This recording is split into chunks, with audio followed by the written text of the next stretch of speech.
Someone You Should Know, a program about people you know and even more that you don't. Hosted by Stuart Sax, veteran, husband, father, and grandfather. Now, here's your host, Stuart Sax. I want to welcome you all to another edition of Someone You Should Know. This is a very special day for me because you may notice I look a little bit different. And because of that, I'm dedicating this show to Dr. Judith Kirby, who is the most incredible ophthalmologist in the whole wide world. She's she is Kirby Eye Center here in North Dallas. I just had cataract surgery, and this is the first time in more than 6 decades that I have been without glasses. I started wearing glasses when I was 11 years old. So thank you to my new hero, Dr. Judith Kirby of Kirby Eye Center, for my cataract surgery. I'm a brand new guy, and I'm loving every minute of it. And speaking of visions, how do you like that for a segue? I'm going to introduce you to my guest today, who has had visions of her own and has turned it into an incredible nonprofit. So I welcome Genevieve Piturro to Someone You Should Know. Genevieve, good morning. Good morning, and I love to hear that your successful surgery is wonderful. It opens a whole new world, and I'm speaking to the choir here because you know what it means to have your eyes opened up to a whole new world, because we're going to be talking about something that's very, very close to your heart, and you've got your books are right over your shoulder there. So I'm going to let the cat out of the bag right now. Your nonprofit is the Pajama Program. Let's start off, because then I'm going to go back to where you got into it. But I want you to tell those that are watching and listening exactly what is the Pajama Program all about? How did it start? Well, that's the vision story. That was a great segue on your part too. Well, I was a workaholic in New York City because I always wanted to be in Manhattan, climbing the corporate ladder. When I was a kid, I watched Mary Tyler Moore, and I wanted to be her. So that's the path I followed. But throw your head in the air. Yeah, I have a picture doing that actually in Minneapolis next to her statue. So yes, I was all into Mary. And that was odd for my family, a very traditional Italian family, father off the boat from Italy, expecting me to get married and have kids, so it was very against the grain. But I followed that path for 12 years. And then we can get into the story in a little while. But I had an aha moment with a little girl. And I was in my 30s, hadn't gotten married, didn't have kids, and realized that there was something missing. So again, details in a little bit. But I started Pajama Program to provide new pajamas and new books to children who are living in shelters and orphanages and group homes and who didn't have them, basically. And it grew, and now we're 23 years old, 8 million pajamas and books nationwide. And it's just, it just happened in a moment, but it grew organically. And it was a vision I had after an aha moment and a couple of questions that I answered for myself. And if I'm not mistaken, that aha moment came because you were visiting a shelter. You were volunteering at a shelter, and you realized that we all know the plight of people who unfortunately have to go to shelters for one reason or another. But you focused on the fact that these young people, young children who had really nothing, but the clothes on their back and maybe a little bag, that they needed something as simple as pajamas and maybe a book to read at night. And so you were volunteering. And explain, I want to know a little more about that aha moment. What is it that hits your brain and your heart that says, you know what, somebody's got to do something, and that somebody is moi? Right. Well, it started with a question that came, about a week before that. In this busy workaholic lifestyle I had, I didn't have much downtime, by design. And I thought this was, an exciting life. And in a quiet moment, I heard a voice in me ask me, my voice from my heart. It wasn't a head voice. I know it now. It asked me, if this is the next 30 years of your life, is this enough? And that woke me up to something in the moment. And I said, where in the world did that come from? And when I thought about it, a lot of those traditions that my family had created for us 4 kids just came home to me. And I said, you know what? If I keep going like this, I will be alone. I will be so tired. And for what in 30 more years? To making other people rich, I might have nice things, but that aloneness and just working for money and other people really hit me like a ton of bricks. And I said, I think I did miss something in all that tradition. And while I didn't think I could get married and have kids, right away, maybe there was a way I could bring children into my life. So I started volunteering because I had seen a recent news report, which now is, all too often, where the police and the social workers stormed an apartment, taking the children out who had been harmed in their care. And I asked the police, I called the police and I said, where do you bring these children? And they gave me a couple of names of the emergency shelters that were public, because a lot of them are private and, hidden for fear of, med. Right. Coming to find them. So I called and I asked if I could read to children at night, because I figured I worked all day. Maybe this is something I could do. I know looking back, it was all a process where the universe and God, whatever you believe in, I believe in it all, sort of helped me find my way. And they welcomed me in to read stories to children at night.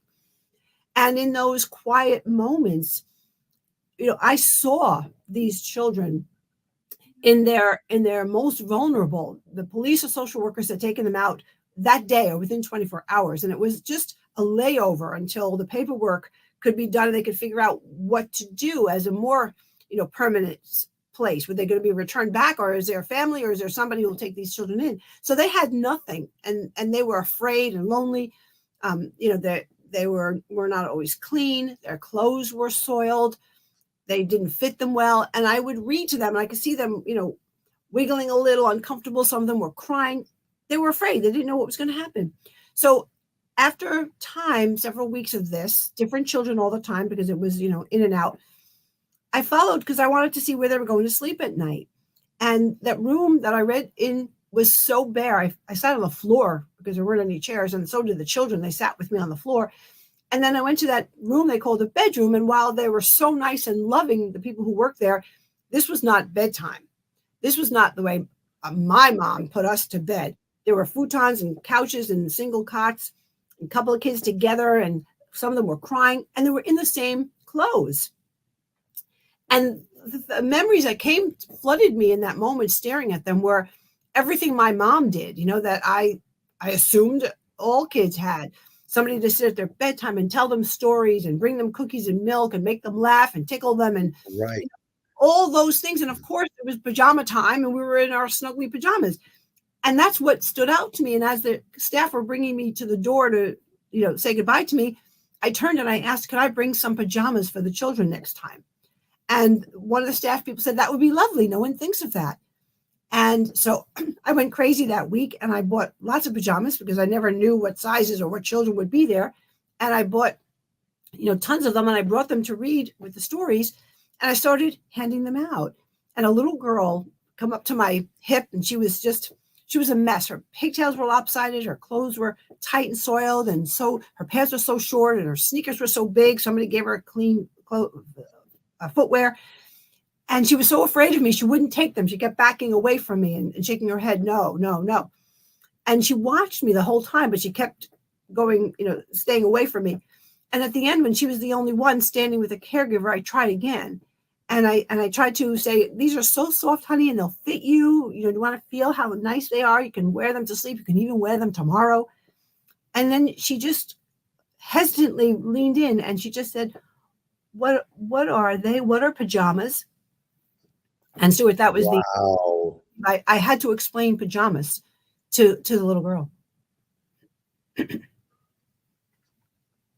I can't even imagine the moment. Yeah. Not only did this young girl who saw you maybe, as a stranger, and they're taught stranger danger, Yeah. uh, but the feeling that you must have had to say, you take this for granted, the Hmm. bedtime story, the pajamas and everything. And here is somebody who didn't even know what a pair of pajamas was, because this young girl probably had never been in a pair of pajamas. She probably always lived and slept in the same clothing.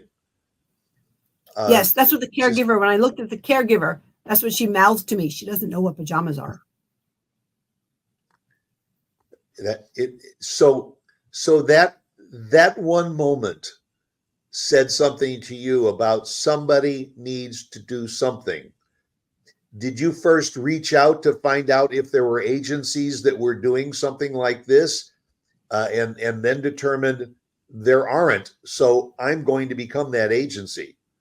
No, I never thought that. I just thought I have to bring pajamas tomorrow. I have to bring pajamas every day. I was just obsessed. It was just about her and all the other children that I read to those weeks that I didn't even know were probably sleeping in their clothes. And tomorrow, more kids and more kids. It was just very personal. It was very personal between her and me. And I just became obsessed. And I didn't think of anything else. I think maybe because in the back of my mind, that caregiver said no one ever thinks of that. Maybe that played a part in there. But all I wanted to do was hug her and put pajamas on her and tuck her into bed and tell her what my mom told me. I love you. I'll be here in the morning. Don't worry. All the things that were clearly not part of her life, probably wouldn't even have made sense to her. And I couldn't do that anyway. You're not allowed to do that. So all I could think of was, if I bring them pajamas, at least I had confidence that they'd put them on the children. So I never thought to see if anyone else was doing it. And it turns out there weren't a lot of people doing it, or if any. The and what was the reaction of the parent that was there with this child to see you getting involved? And can you explain what was their reaction? Like, somebody's doing something for me and my child. There were no parents there. This was Oh, an this was emergency just shelter. children. Yeah. Now, Oh, yeah, the police took them out gosh. of a bad situation, so they were being processed. If there were Oh, parents, if there were mothers who were also in harm's way, they were not in the room with me reading to the children. They were getting counseling, or they were filling out paperwork, in the rare occasion that there were parents or guardians. But for the most part, there weren't. And if they were, like I said, I never saw them. Later, as Pajama Program grew organically, which I never thought would happen, it never occurred to me, that wasn't my plan. Then there were grateful parents. But most of the time, especially in the early days, I was coming in contact with caregivers, even in orphanages and group homes. Not a lot of parents. Now it's a little different. Over the years, parents of families, who are borderline, who are challenged, who are having hard times, the families are grateful. right. But in those early days, I wasn't in contact with the parents. What were the ages of these children that you came in contact with? Over the years, everything from infant, if I'd go and visit a place that had some young children. But when I went to read, mostly they were in the emergency shelters. They could be young, like the ones I met, 4, 5, 6. There were a lot of kids in orphanages then also, that age, post diapers. Once in a while, they'd have emergency cases of infants.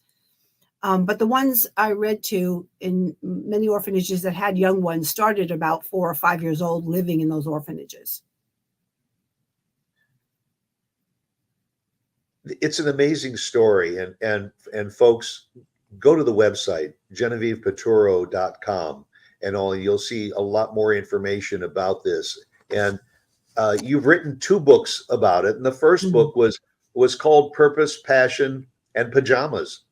Right. And it's really this incredible story of, I'm gonna stroke you Genevieve, because you just became an angel to an awful lot of young people.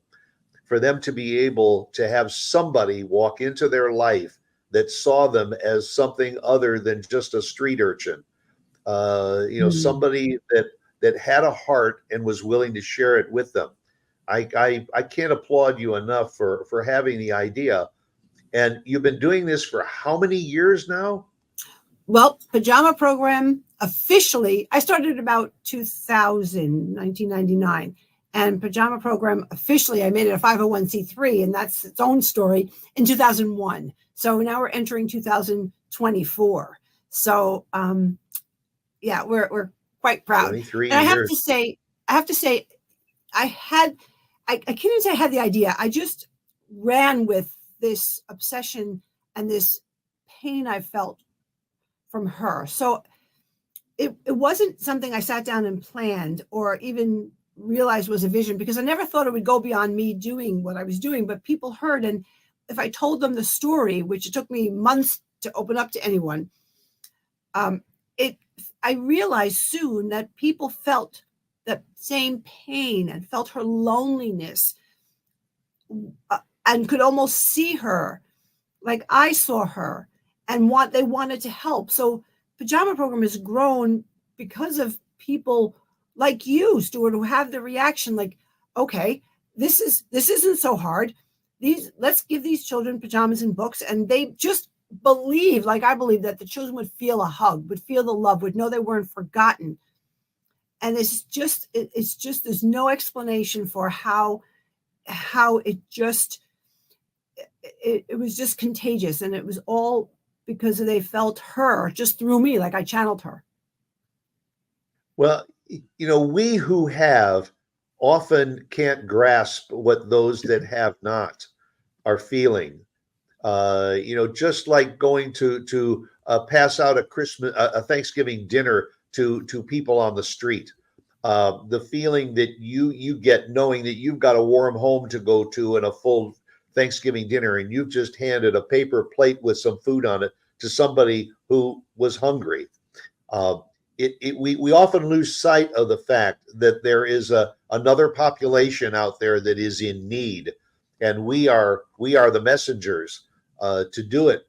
So a couple of questions here. I mean, my mind is filled with questions now because of what you've been doing. The first one is, in the 23 years that you've been doing this now, have you interacted at all with any of these young children that you helped in the early years as they grew up? Did any of them come back to that shelter or return or meet with you again to say, it all started with you and thank you? There's one that actually, I just pulled her picture up. I don't know if you can share, I can show you, but yes, not that first little girl, because back then I didn't take notes. I didn't have any clue or plan to grow this thing. So not her. And I wasn't allowed any information about her because it was an emergency. It was restricted shelter. Information. Yeah. Yeah. So she stayed with me, and I can see her in my mind, but over the years it's faded, and I didn't want it to fade. And I called my niece several years ago and I said, you know my story. If I describe exactly what I remember her wearing, whatever, will you draw? She's my niece is an artist. I said, will you draw her for me?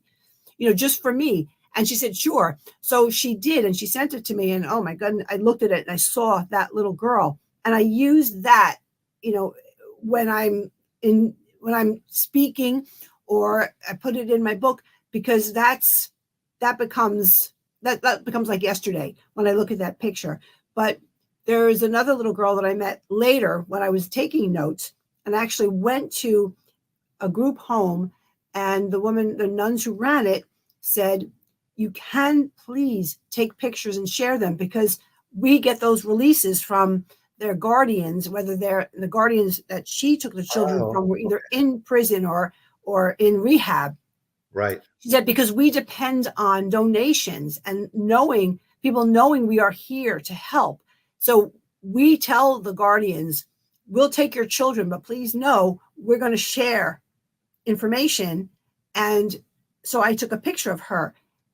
And I have a picture of her at 3, right next to the picture of her at 18 when she spoke at our Pajama Program 15th anniversary to say thank you to everyone who read to her over the years and gave her pajamas, and who she thanked for helping her stay on track and have a feeling of home, and helping her to read better, and all of that. So I don't know if I can share it, but anyway. That's an awesome story, because I'm thinking in my mind, a lot of those young children that you helped are now parents of themselves.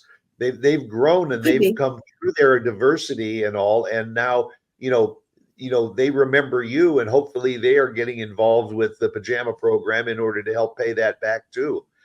Some of them, and I speak now, and from time to time, someone in the audience will come over to me. Yeah, it just happened in Ohio, and I saw after I spoke, there were people who wanted to talk to me, and I saw this woman out of my corner of my eye crying, sobbing, and she was a young woman. And when she came up to me, she could hardly catch her breath. She said, "You gave me and my sister's pajamas when we were in emergency shelters," and I mean that blew me away. And she was texting her sister while I was speaking, and she showed me the text. She said, "You're never going to believe who's speaking."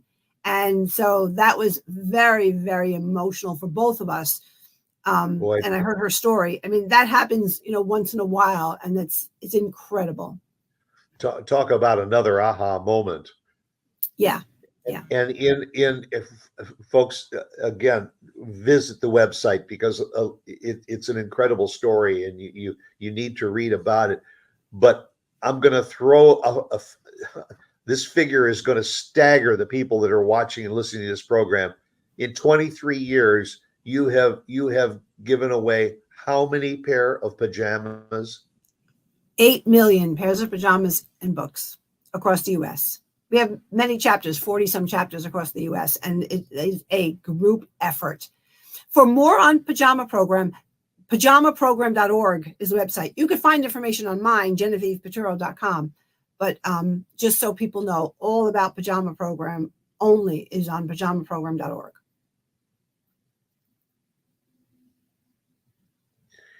8 million children were helped through this program. 8 million. It's almost hard to fathom. And you went from one shelter in New York to, what'd you say, 40 chapters around the country now? 40 chapters of volunteers doing this for the children in their cities and counties and states. Yeah, with us. Tell me a little bit about your background. Where are you from originally? And tell me a little bit about your growing up and how you got involved in marketing and in the television business. Sure. I was born and raised in Yonkers, New York, outside of Manhattan. As I mentioned, very traditional Italian family. My father came off the boat at 15 with his father for a better life in America. And he just expected, when he met and fell in love with my mother, who was also from Italian family, that, his kids would grow up and get married and have kids. And for his first daughter, me, he expected that. And like I said, I snuck down to watch Mary Tyler Moore, and that was my dream life. So I did that. I went into Manhattan and I worked in TV and rose to VP marketing and spent 12 years climbing that corporate ladder until that quiet afternoon in my co-op. And I had lots of stuff. I had what, I thought Mary had, and I wanted all that ease of life and that fun and that excitement, maybe because being in a traditional family was very, it was very limited for me. But there was always love. And my mom, 88, she'll be 89 in January. I tell her all the time, because she's, she loves to know what's happening with Pajama Program. And I thank her over and over, because it's because of her bedtime for us and her love that I knew what I was looking at in that shelter was wrong. And I tell her all the time. And I dedicated that to her in the book. And I talked about it because there was a lot of love, and there was no shortage of bedtime time for us kids. And I would imagine that it was because of the love that you had growing up that you saw the lack of that in the eyes of some of these children, and had the feeling that somebody needed to do something, and and that someone was you. Do Yeah, you I think never thought. I'm sorry. go right ahead. I never thought that big. I never thought this is somebody has to do something about this in a big way. I just said I have to get pajamas for these kids in this shelter.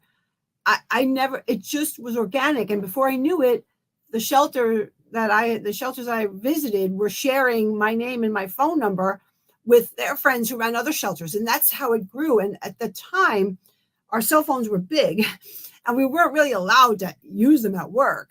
So I Right. was trying to hide it, and I hid the whole thing for months, and I was running myself ragged because I didn't know what was happening.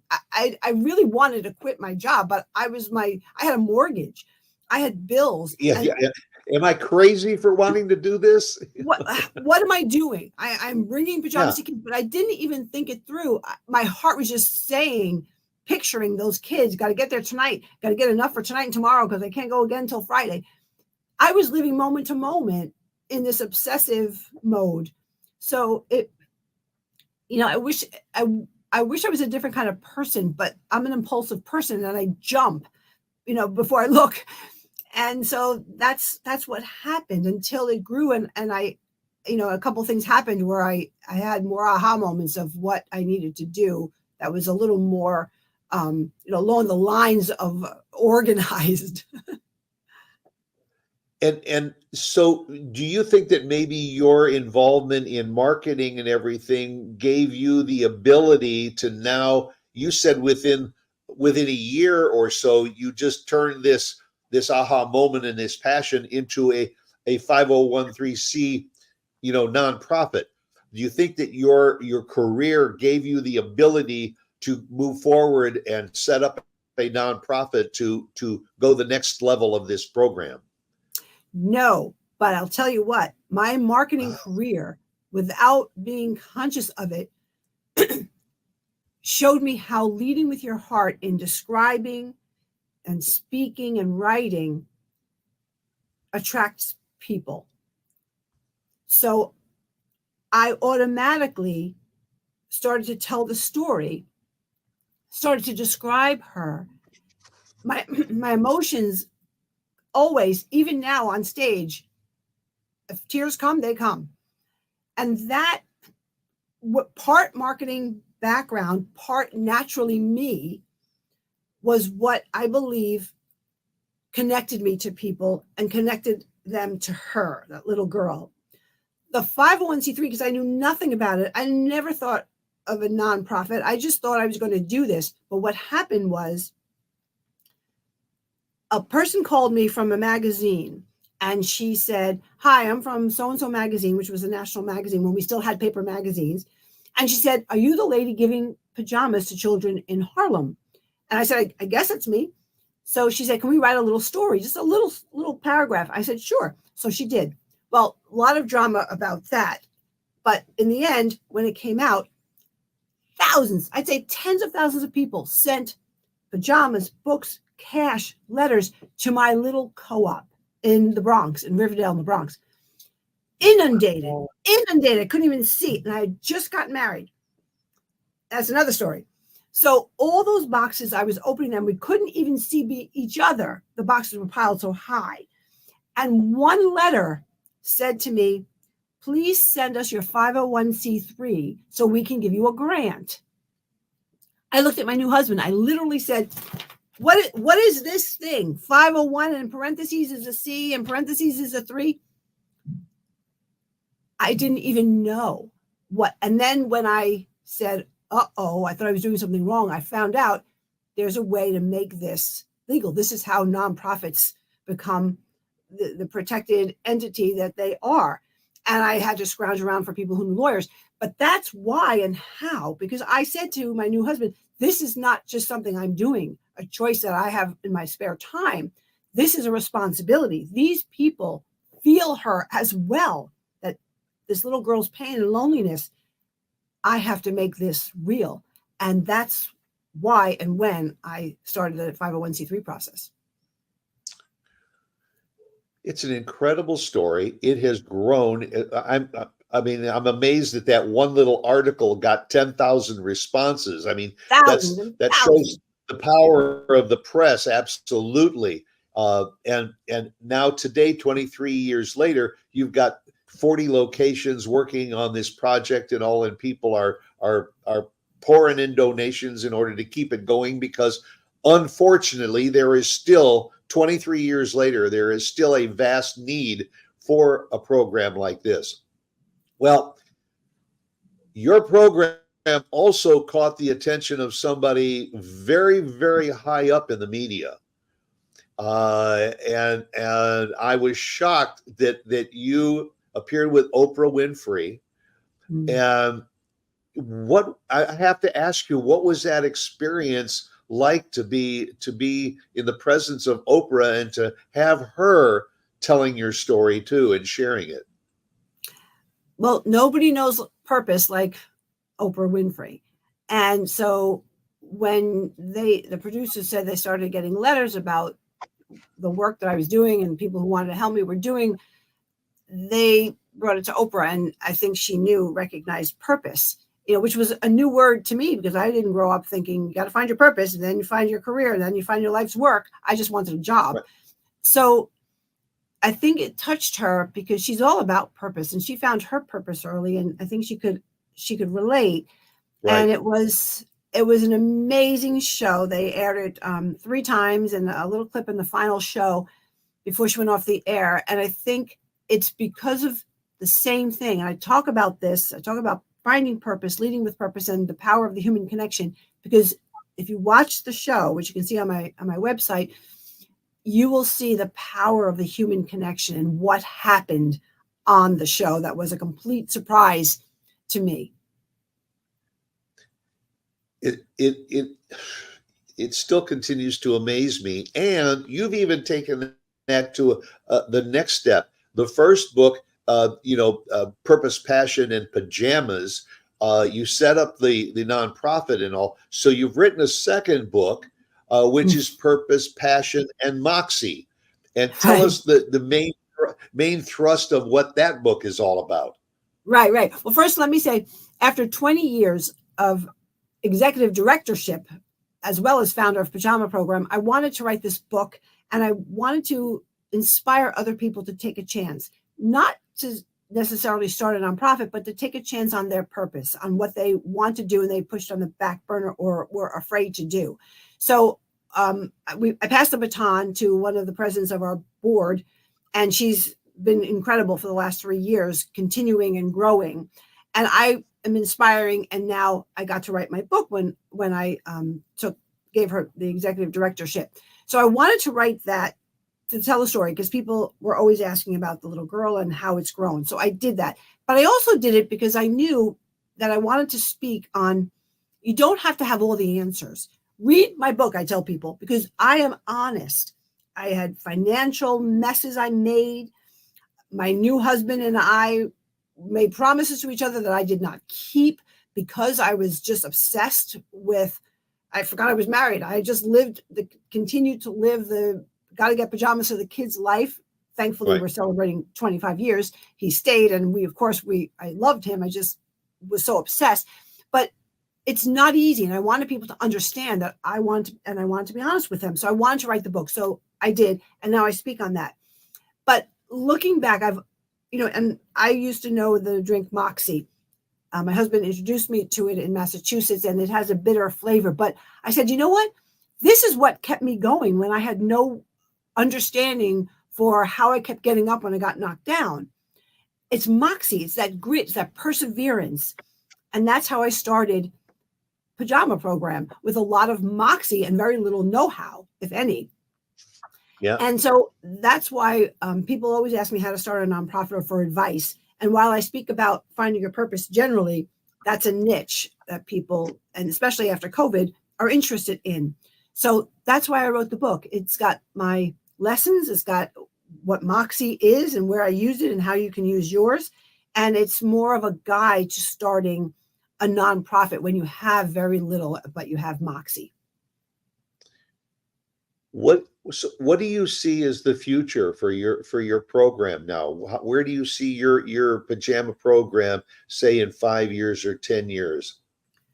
Well, Jamie's running it so well, and she's expanding it to include more about bedtime, because none of us get enough sleep now, and that's a problem for every age, unfortunately, more now than ever.